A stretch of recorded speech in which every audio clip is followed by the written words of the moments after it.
Hello guys, फेरि पनि एउटा अर्को नयाँ भिडियोमा स्वागत गर्छु र यो भिडियोमा फाइनल एकाउन्टको पार्ट 2 प्रॉफिट एन्ड लसको बारेमा हजुरहरूलाई एक्सप्लेन गर्न गइरहेको छु। सो यो भिडियो हजुरहरूले लास्टसम्म हेर्नुहुन्छ भने फाइनल एकाउन्टको प्रॉफिट एन्ड लस मजाले गर्न सक्नुहुन्छ। यसमा म हजुरहरूलाई फाइनल एकाउन्टको प्रॉफिट एन्ड लसको फर्मेटको बारेमा एक्सप्लेन गर्छु। हजुरहरूले फर्मेट राम्रोसँग बुझ्नुभयो भने हजुरहरूले एडजस्टमेन्ट इन्ट्रीहरूको बारेमा भिडियो बनाउँछु, तर अहिले यसमा अब पहिला फर्मेट हामी राम्रोसँग बुझ्नु पर्यो, कुन फर्मेटमा के जान्छ। अब प्रॉफिट एन्ड लसको फर्मेट हो, त्यही भएर यो भिडियो लास्टसम्म हेर्नु होला, यो धेरै इम्पोर्टेन्ट हुन्छ।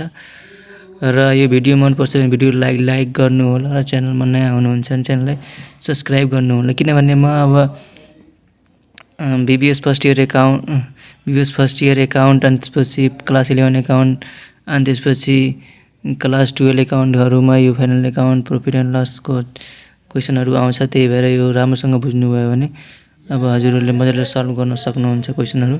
त्यही भएर अब यो फर्मेटको बारेमा अब एक्सप्लेन गर्न गइरहेको छु। अब प्रॉफिट एन्ड लस अब प्रॉफिट एन्ड लस एकाउन्ट लेख्ने, अनि त्यसपछि फर द इयर इन्डिङ, अनि त्यसपछि यो डेट दिएको हुन्छ, यहाँ डेटहरू राख्ने, कुन डेटमा, जस्तै 31 चैत्र 2080 दिएको हुनसक्छ, त्यस्तै डेटहरू राख्ने। अनि त्यसपछि अब यता साइडमा डेबिट गर्ने, अनि यता साइडमा क्रेडिट गर्ने, अनि त्यसपछि पार्टिकुलर एमाउन्ट गरेर हामीहरू फर्मेट यसको बनाउने। अब यसको फर्मेटमा सर्वप्रथम हामीहरू ट्रेडिङ एकाउन्टको जुन हाम्रो ग्रोस लस आएको हुन्छ त्यो चाहिँ टु ग्रोस लस बिडी गरेर यो साइडमा राख्ने। ग्रोस प्रॉफिट आएको छ भने टु ग्रोस प्रॉफिट बिडी गरेर यता राख्ने। जुनसुकै अब एउटा आउँछ, अब दुइटै आउन्न। अब ग्रोस प्रॉफिट धेरै जसो क्वेसनहरूमा आउँछ, त्यो gross profit by gross profit बिडी भनेर चाहिँ जति एमाउन्ट छ त्यति एमाउन्ट चाहिँ हामीहरूले एमाउन्टमा राख्ने। अनि त्यसपछि हामीहरूले स्यालेरी अब हाम्रो दिएको हुन्छ, स्यालेरीमा चाहिँ हामीहरू स्यालेरी राख्ने।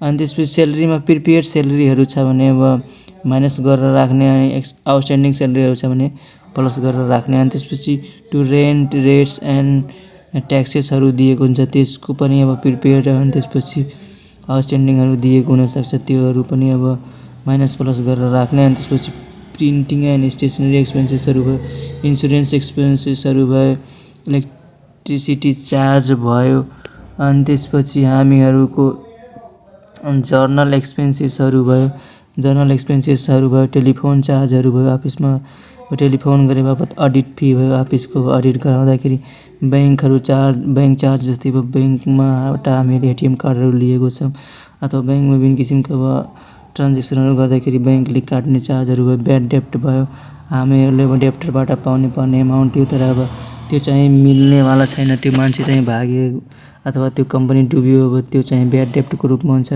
डिप्रिसिएसन एमोर्टाइजेसनहरू भयो, इन्ट्रेस्ट पेड पनि हाम्रो एक प्रकारको खर्च हो। अनि त्यसपछि हाम्रो इस्टाब्लिसमेन्ट चार्ज भयो, डोनेसन एन्ड च्यारिटिजहरू भयो पनि हाम्रो खर्च हो। सेलिङ एन्ड एडभर्टाइजिङ एक्सपेन्सेस भयो, office and administrative expenses, entertainment expenses, other indirect expenses, सबै इन्डाइरेक्ट एक्सपेन्सेसहरू भयो, प्याकेज एक्सपेन्सेसहरू भयो।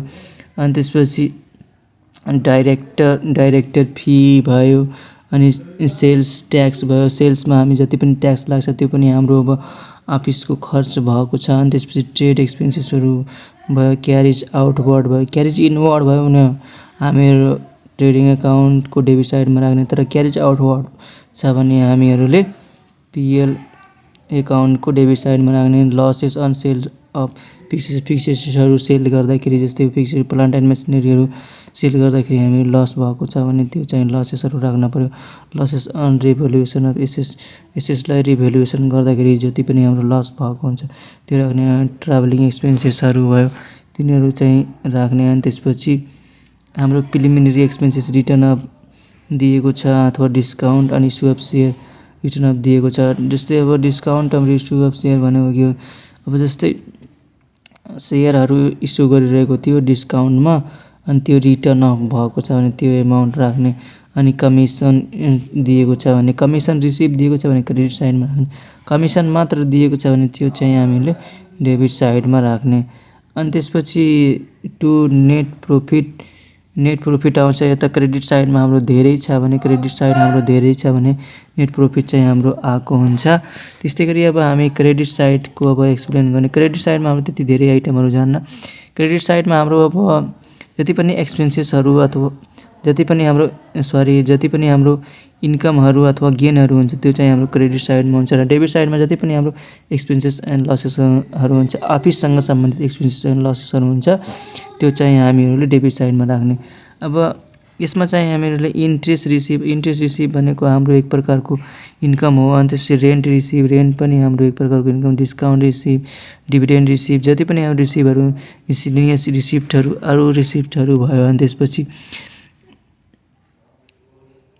सेयर ट्रान्सफर फी भयो। अनि प्रॉफिट अन सेल र फिक्स एसेटहरू सेल गर्दाखेरि प्रॉफिट भएको छ, लस भएको छ भने डेबिट साइडमा राख्ने पिएल एकाउन्टको, तर प्रॉफिट भएको छ भने क्रेडिट साइडमा राख्ने। किनभने प्रॉफिट भएपछि हाम्रो इन्कम भयो, त्यही भएर हामीहरूले इन्कम एन्ड गेनलाई हामीले क्रेडिट साइडमा राखिन्छ। त्यही भएर यो चाहिँ क्रेडिट साइडमा सेल्स स्क्रैप भयो। अनि ब्याड डेब्ट रिकभर्ड भयो। अनि त्यसपछि एप्लिकेसन अफ फिक्स एसेट्स भयो। अनि अदर इन्कम रिसिभहरू भयो। यी सबै भएको छ भने चाहिँ हामीले डेबिट साइडमा राख्ने। र अब हाम्रो क्रेडिट साइडमा राख्ने। अनि त्यसपछि अब हाम्रो डेबिट साइडमा हाम्रो बढी आएको छ भने हाम्रो क्रेडिट साइडमा जति एमाउन्टले पुग्दैन त्यति एमाउन्टले चाहिँ हामी बाई नेट लस सिडी भनेर ब्यालेन्सिङ फिगर चाहिँ हामीले देखाउन पर्छ।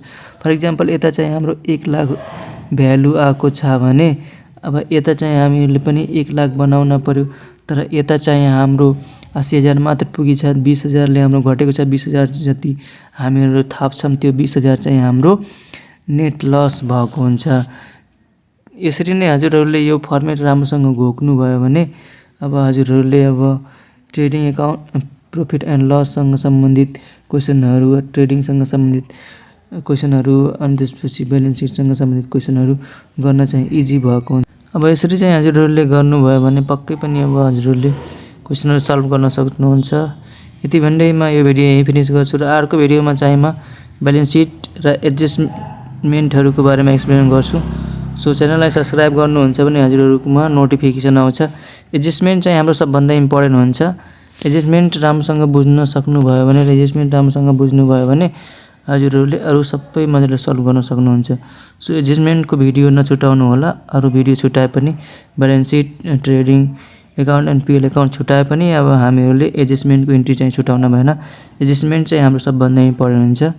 सो यो भिडियोमा यति भन्दै यो भिडियो यहीँ फिनिस गर्छु। Thanks for watching.